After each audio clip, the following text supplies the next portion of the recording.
Dear students, Sri MMV Sarvajanik Kanya Vidyalaya, we are discussing about our paper style of board examination. જો વિદ્યાર્થીની બહેનો એક વસ્તુ ખાસ યાદ રાખશો કે કોઈ પણ ભોગે બોર્ડની પરીક્ષા લેવાશે જ, એમાં કોઈ શંકા નથી. એટલે આપણી તૈયારી બતાવવી જ પડશે. Dear students, you know that in our hand English textbook from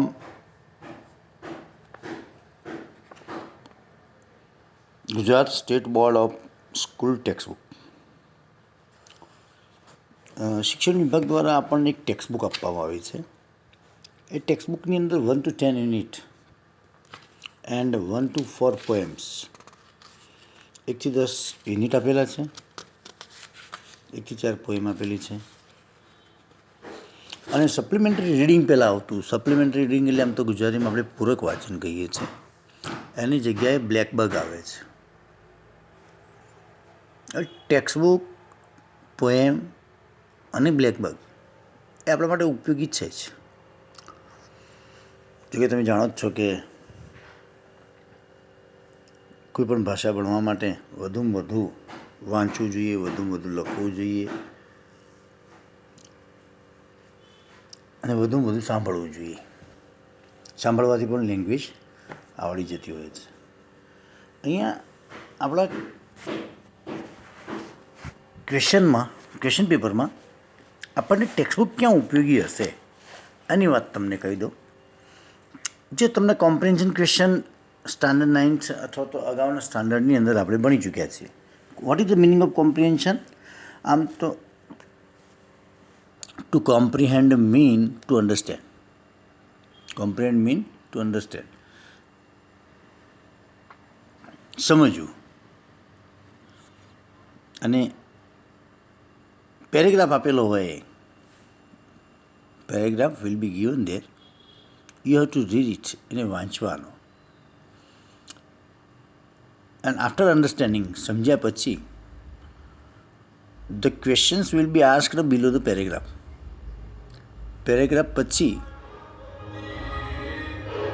paragraph નીચે પ્રશ્નો આપેલા છે અને એ પ્રશ્નોના જવાબો પેરેગ્રાફમાંથી લખવાના રહેશે.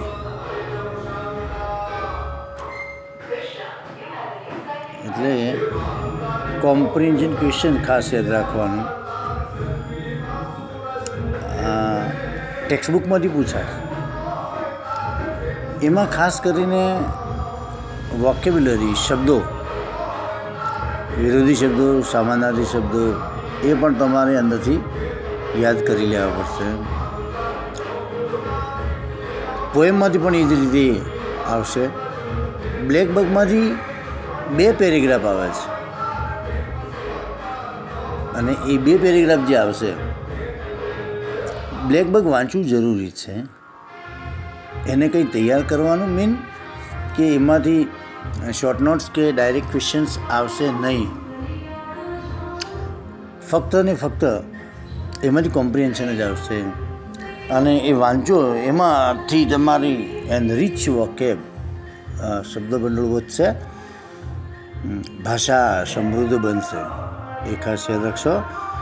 એટલે ખાસ તમે જ્યારે ટેક્સ્ટબુક વાંચો ત્યારે, ફ્રી ટાઈમ હોય ત્યારે ખાસ કરીને તમે એ કામ કરવા બેસો. એટલે કોમ્પ્રિહેન્શન ક્વેશ્ચન એની અંદર જ આવશે. Short notes direct પૂછાશે. 1 થી 10 યુનિટ જે છે એની અંદરથી, એટલે યુનિટમાંથી જ પોઈન્ટ્સ આપેલા હશે અને પોઈન્ટ્સમાંથી એના શોર્ટ નોટ્સ બનાવવાની રહેશે. ખાસ યાદ રાખશો. Second thing, function. જો ફંક્શન છે ને એ પ્રેક્ટિસનો વિષય છે. Vote is the meaning of function? આપણે અત્યારે હાલ મેઇન ક્વેશ્ચન ફંક્શનનો કરીએ છીએ. આ તો તમને ટેક્સ્ટ બુકનું શું ઉપયોગિતા છે એ તમને સમજાય, પણ મહત્ત્વની બાબત એ છે કે ફંક્શન 5 માર્ક્સનું પૂછાશે. એક તો તમારે ફંક્શન લખવા પડશે અને બીજામાં તમારે ડાયલોગ કમ્પ્લીટ કરવા પડશે. એટલે ખાસ યાદ રાખશો એ કે vote is the meaning of function. આમ તો ફંક્શન એટલે કામ. આમ તો અહીંયા આપણે હેતુ સમજી લેવાનું, પર્પઝ, હેતુ. દાખલા તરીકે mister Shah is on the station, તો ત્યાં મિસ્ટર શાહ એ જરૂરી છે, ઇમ્પોર્ટન્ટ છે, એટલે એ ડિસ્ક્રાઇબિંગ પર્સન આવશે. સમજી લેજો, કારણ કે મિસ્ટર શાહ વગર વાક્ય અધૂરું રહે છે. My father will return home at 7 o'clock. જો માય ફાધર વિલ રિટર્ન એ વાક્ય ચોક્કસ થતું નથી, પરિપૂર્ણ વાક્ય નથી, પણ 7 o'clock લખ્યું એટલે સમજી લઈએ છીએ કે સમય આપી દીધો, ચોક્કસ વાક્ય બની ગયું, એટલે ડિસ્ક્રાઇબિંગ ટાઈમ છે. ખાસ યાદ રાખશો, આખા વાક્યની અંદર બધા જ ભાગો મહત્ત્વના જ છે, પણ એમાં આ એક મહત્ત્વનો ભાગ એ છે કે એના વગર ચાલે નહીં. એ એના બધા બીજા ભાગ કરતાં પણ બહુ મહત્ત્વનો હોય ને, એના માટે.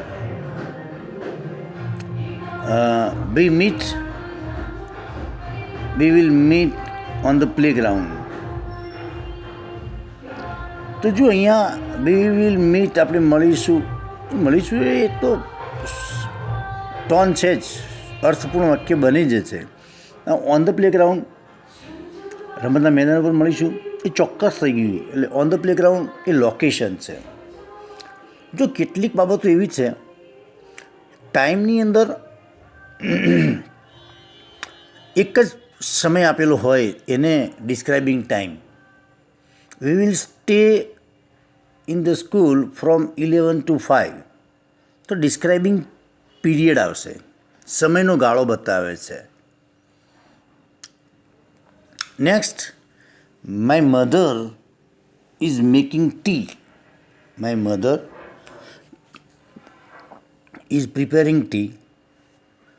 My mother is cooking.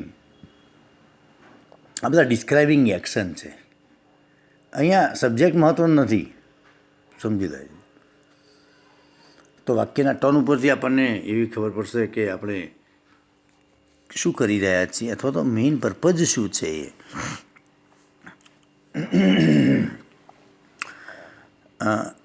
Describing person, describing time, describing location, describing niceties. આપણે આશ્ચર્ય અનુભવતા હોઈએ છીએ, સરપ્રાઇઝ, કોઈ એડવાઇસ, કોઈ એક્સક્લેમ, ઉદ્ગાર કાઢતા હોય છે, ત્યારે નાઇસિટીઝનો ઉપયોગ કરવો જોઈએ. એક્સચેન્જિંગ નાઇસિટીઝ. એમાં મેં કહ્યું એ પ્રમાણે એક્સક્લેમ, ઉદ્ગાર વાક્યો, એવા વાક્યો હોય છે.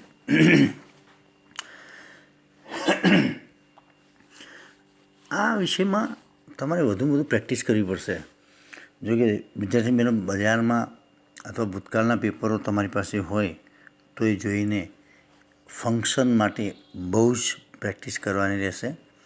અને એવો કોઈ પ્રશ્ન બનશે તો આપણે ડિસ્કસ પણ કરી લઈશું.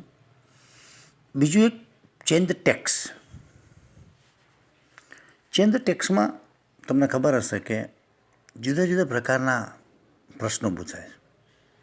કયા પ્રકારના પ્રશ્નો પૂછાય છે? તો ચેન્જ ધ જેન્ડર, જાતિ બદલો. હીની જગ્યાએ સી મૂકો અથવા સીની જગ્યાએ હી મૂકો. એવી રીતે મિસ્ટર શાહની જગ્યાએ મિસિસ શાહ મૂકો, એવું એક પૂછાય છે. ચેન્જ ધ જેન્ડર, જાતિ.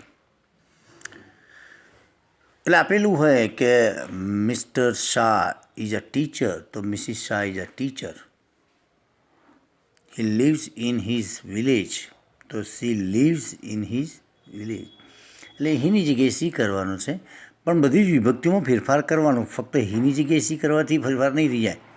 એની કર્મ વિભક્તિ કે સંબંધક વિભક્તિ, સંબંધક વિશેષણ વિભક્તિ આપેલી હોય તો એ બધી જ વિભક્તિ એમાં મૂકવામાં આવશે. એટલે ચેન્જ ધ જેન્ડર યાદ રાખશો. Second thing, change the tense. આપેલો હોય સાદું વર્તમાનકાળ, તો એને સાદા ભૂતકાળમાં ફેરવવામાં આવે છે. સાદા વર્તમાનકાળને સાદા ભૂતકાળમાં ફેરવવામાં આવે છે. હવે જ્યારે સાદા ભૂતકાળમાં ફેરવવામાં આવે ને ત્યારે ક્રિયાપદોના રૂપમાં ફેરફાર કરી દેવાનો. જો ચેન્જ ધ જેન્ડર આવે ને ત્યારે વિભક્તિઓમાં ફેરફાર કરવાનો. ચેન્જ ધ ટેન્સ આવે ત્યારે ક્રિયાપદોમાં ફેરફાર કરવાનો. એના સિવાય બીજા કોઈ ફેરફારોની જરૂર નથી. સમજી લેજો. ચેન્જ ધ ટેન્સ આવે તો કાળ સમજી લેવાનું. સિમ્પલ પ્રેઝન્ટ ટેન્સ આવે, સાદો વર્તમાન કાળ આવે તો સબ્જેક્ટ કરતા વત્તા ક્રિયાપદ. સબ્જેક્ટ થર્ડ પર્સન સિંગ્યુલર હોય તો એસ કે ઈએસ પ્રત્યય મૂકવાનો. એવી રીતે સાદા ભૂતકાળની અંદર કરતા વત્તા ક્રિયાપદનું ભૂતકાળનું રૂપ. ચાલુ વર્તમાનકાળની અંદર કરતા વત્તા ટુ બી એમિજાર વત્તા મૂળ ક્રિયાપદને આઈએનજી પ્રત્યય લગાડવાનો. સાદો ભવિષ્યકાળ હોય તો કરતા વત્તા વિલ કે શેલ અને ક્રિયાપદનું મૂળરૂપ મૂકવાનું. પૂર્ણ વર્તમાનકાળ હોય તો subject plus have has plus past participle ક્રિયાપદનું ભૂતકૃદંતનું રૂપ મૂકવાનું. પૂર્ણ ભૂતકાળ આપેલો હોય તો subject plus had plus past participle of the verb. Had અને ક્રિયાપદનું ભૂતકૃદંતનું રૂપ મૂકવામાં આવે છે. જો યાદ રાખશો કે પૂર્ણ કાળ આવે ને, પૂર્ણ વર્તમાન કાળ આવે કે પૂર્ણ ભૂતકાળ, ત્યારે ક્રિયાપદનું ભૂતકૃદંતનું રૂપ વપરાય છે. આ ખાસ યાદ રાખશો. હેવ, હેઝ કે હેડ કોઈ પણ પૂર્ણ કાળ આવે તો ક્રિયાપદનું ભૂતકૃદંતનું રૂપ વપરાય છે. ખાસ યાદ રાખશો. એટલે ચેન્જ ધ ટેન્સની અંદર ચેન્જ ધ વર્બ એટલું યાદ રાખશો. પછી સિંગ્યુલર ઇન્ટુ પ્લુરલ, એક વચનનું બહુવચનમાં ફેરફાર કરો. હવે એક વચન આપેલું હોય હી ઇઝ અ બોય તો દે આર બોયઝ, એટલે એક વચનનું બહુવચન થઈ ગયું. આઈ એમ અ ટીચર તો વી આર ટીચર્સ, બહુવચન થઈ ગયું. એવી રીતે પછી એમાં બધી જ એના જે વિભક્તિઓ હોય ને એમાં પણ ફેરફારો કરવાના બહુવચનના. મહત્ત્વની બાબત, ચેન્જ ધ વોઇસ એ પણ આવી શકે છે. Into passive. Active, change the voice સમજી લેવાનું કે એક્ટિવ હોય તો પેસિવ કરવાનું, પેસિવ હોય તો એક્ટિવ કરવાનું. એક્ટિવ વાક્ય કોને કહેવાય? કર્તરી પ્રયોગ, જેમાં કર્તાનું મહત્ત્વ આપવામાં આવેલું હોય એને. અને પેસિવ વોઇસ કર્મણી પ્રયોગ, જેમાં કર્મનું મહત્ત્વ આપવામાં આવ્યું હોય એ. હવે કર્તરી પ્રયોગની અંદર પહેલાં કર્તા આવે, પછી ક્રિયાપદ આવે ને પછી કર્મ આવે. જ્યારે પેસિવની અંદર કર્મ આગળ આવી જાય, જો કે આપણે પહેલાં સમજાવી દીધેલું છે એક્ટિવ પેસિવમાં. તો એમાં ખાસ તમારે એ જ યાદ રાખવાનું, એક્ટિવ વોઇસનું વાક્ય જે છે, એક્ટિવ વોઇસનું વાક્ય, એ વાક્યમાં કર્મ કયું છે એ શોધવાનું. અને કર્મ શોધવા માટે બે નિયમો છે. આઈ રોટ આ લેટર ટુ માય ફ્રેન્ડ. આઈ રોટ આ લેટર ટુ માય ફ્રેન્ડ. આમાં આઈ કરતા આવી ગયો, યાદ રાખશો, રિમેમ્બર ઇટ. આઈ કરતા આવ્યો, રોટ ક્રિયાપદ છે.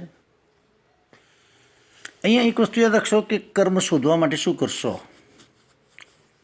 તો ક્રિયાપદને વોટથી પ્રશ્ન પૂછશો ને તો કર્મ મળશે. ક્રિયાપદને વોટથી પ્રશ્ન પૂછશો તો કર્મ મળશે. અને એ વસ્તુવાચક નામ કર્મ તરીકે હશે. સેકન્ડ, ક્રિયાપદને વૂમ, WHOM, વૂમથી પ્રશ્ન પૂછવાથી, વૂમ એટલે કોને થી પ્રશ્ન પૂછવાથી જે જવાબ મળે એ કર્મ મળે. અને એ કર્મ કેવું હોય? કર્મ વિભક્તિ હોય અથવા તો નામ હોય. અહીંયા ટુ માય ફ્રેન્ડ આવ્યું ને, આવી ગયું. આઈ રોટ આ લેટર ટુ માય ફ્રેન્ડ, તો રોટ ક્રિયાપદ છે. રોટ એટલે લખ્યું. આપણે ગુજરાતીમાં સમજી લઈએ. રોટ એટલે લખ્યું. આમ તો પ્રશ્ન પૂછવો તો વોટ ડીડ યુ રાઇટ, એવું થાય ને. વોટ ડીડ યુ રાઇટ, શું લખ્યું? તો આ લેટર.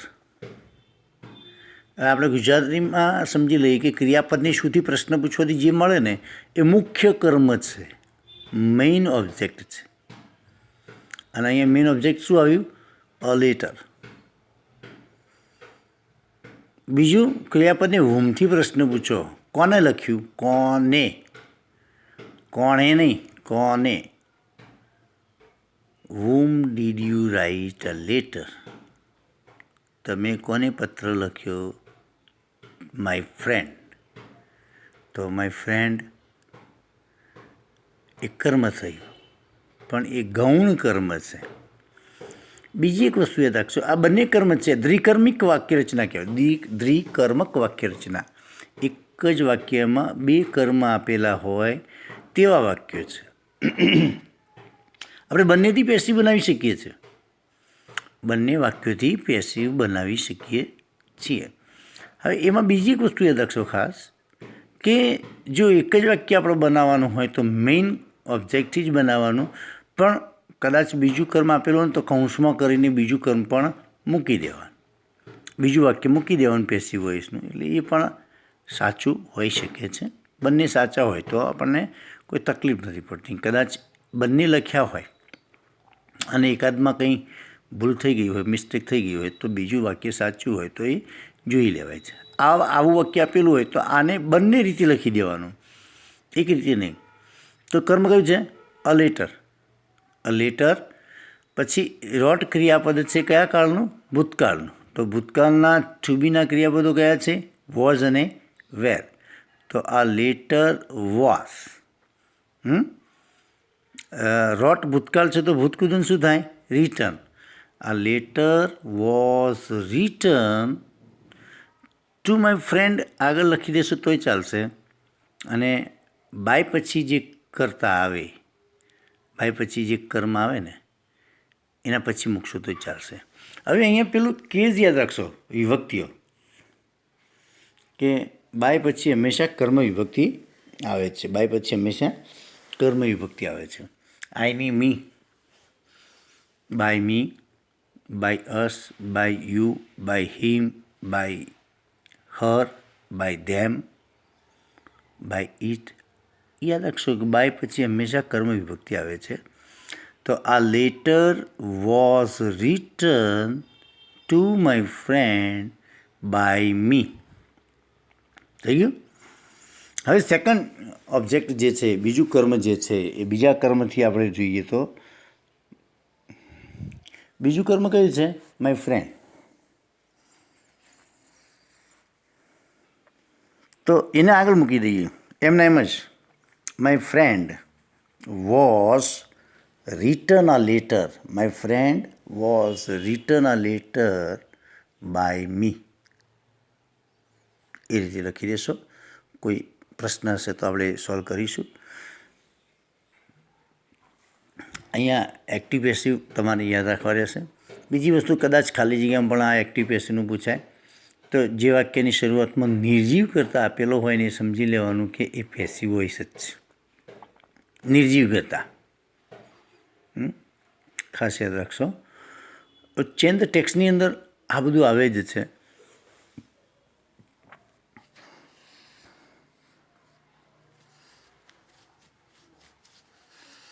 એટલે આ એક્સરસાઇઝ માટે તમારે જુદા જુદા ક્વેશ્ચન પેપર્સ, ચેન્જ ધ ટેક્સ્ટની અંદર જુદા જુદા ક્વેશ્ચન પેપર્સ તમારે તૈયાર કરવા પડશે. જુદા જુદા ક્વેશ્ચન પેપર લાવવા પડશે. અભ્યાસક્રમ ઘણો ચેન્જ હોય, અભ્યાસક્રમ સાથે કંઈ લેવા દેવા નથી, સમજી લેજો. જે ગ્રામર સ્ટ્રક્ચર અત્યારે જ છે એ પહેલાં પણ હતું ને ભવિષ્યમાં પણ એના એ જ રહેશે. ગ્રામર સ્ટ્રક્ચરમાં કોઈ ફેરફાર થશે નહીં. અભ્યાસક્રમ બદલાય એટલે કે ટેક્સ્ટબુક બદલાય અને એનું માર્કિંગ સિસ્ટમ બદલાય. પણ જે ડાયરેક્ટ ઇનડાયરેક્ટના નિયમો અમે ભણ્યા હતા એ જ નિયમો છે અત્યારે. એક્ટિવ પેસિવ અમે જે તમારી જેમ અમે 10th હતા ત્યારે જે ભણ્યા એ જ નિયમો છે. We can't change the rules. આપણે નિયમોમાં કોઈ ફેરફાર આવતો નથી. ફેરફાર આવે છે તો શું ફેરફાર આવે છે? એનું વેટેજ. કોઈ વખતે 5 માર્ક્સનું પૂછાય, કોઈ વખતે 2 માર્ક્સનું પૂછાય. એ પરીક્ષા પદ્ધતિના ફેરફારો જ્યારે આવે ત્યારે, અત્યારે હાલ તો કશું કંઈ છે નહીં. આપણે હમણાં ક્વેશ્ચન પેપર મોકલ્યું ને દિવાળી વેકેશન પહેલાં, એ જ ક્વેશ્ચન પેપર સ્ટાઇલથી તમારે યાદ રાખવાનું અને એ જ પ્રમાણે તમારે તૈયાર કરવાનું. એટલે ખાસ વિદ્યાર્થી બહેનો, ઘરે છો ત્યારે વધુમાં વધુ પ્રેક્ટિસ કરશો તો તમને વધુમાં વધુ ઉપયોગી બનશે. અને કંઈ પણ કન્ફ્યુઝન હોય તો તમે મને મોકલી શકો છો.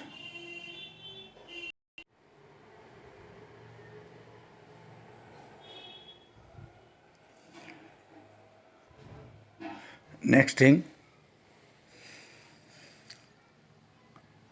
ઈમેલ રાઇટિંગની વાત કરીએ.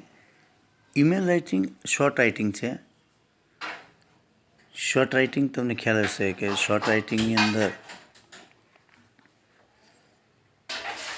આપણે જે લખવાનું છે, જે પૂછવાનું છે, પૂછી જ લેવાનું છે.